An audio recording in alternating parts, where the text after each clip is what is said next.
Supreme court collegium ने एक बार फिर समलैंगिक अधिवक्ता के वकील सौरभ कृपाल की दिल्ली उच्च न्यायालय में न्यायाधीश के रूप में नियुक्ति का समर्थन किया है। कॉलेजियम ने फिर से सौरभ कृपाल की नियुक्ति की सिफारिश सरकार के पास भेजी है। इससे पहले पिछले साल केंद्र सरकार ने कॉलेजियम की इस सिफारिश को पुनर्विचार के लिए वापस भेज दिया था। बता दें कि केंद्रीय कानून मंत्री किरेन रिजिजू हाल के दिनों में कई बार सुप्रीम कोर्ट की कॉलेजियम प्रणाली की खुले तौर पर आलोचना कर चुके हैं। सुप्रीम कोर्ट बनाम केंद्र सरकार के बीच जारी विवाद के बीच प्रधान न्यायाधीश DY चंद्रचूड़ की अध्यक्षता वाले कॉलेजियम ने सौरभ कृपाल को दिल्ली हाई कोर्ट का न्यायाधीश नियुक्त करने की 11 नवंबर 2021 अपनी सिफारिश को दोहराया है। कॉलेजियम ने कहा कि उच्च न्यायालय के न्यायाधीश के रूप में सौरभ कृपाल की नियुक्ति का प्रस्ताव 5 साल से अधिक समय से लंबित है, जिस पर तेजी से निर्णय लेने की आवश्यकता है।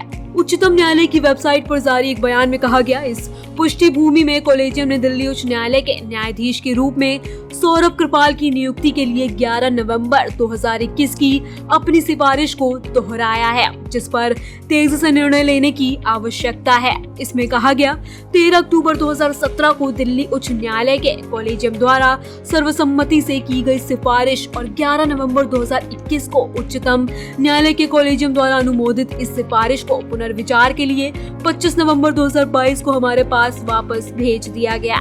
बयान में कहा गया कि सौरभ कृपाल के पास क्षमता, सत्यनिष्ठा और मेधा है और उनकी नियुक्ति से उच्च न्यायालय की पीठ में विविधता आएगी।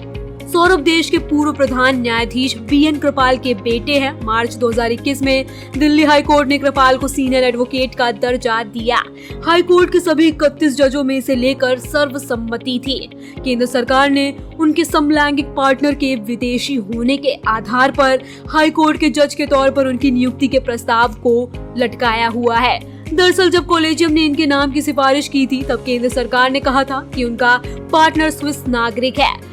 हालांकि कॉलेजियम ने कहा कि इस तर्क को मानने का कोई कारण नहीं है। वर्तमान और भूतकाल में कई उच्च संवैधानिक पद पर बैठे व्यक्ति के पति या पत्नी विदेशी नागरिक रहे हैं। इस सिद्धांत के आधार पर कृपाल की उम्मीदवारी खारिज नहीं हो सकती है।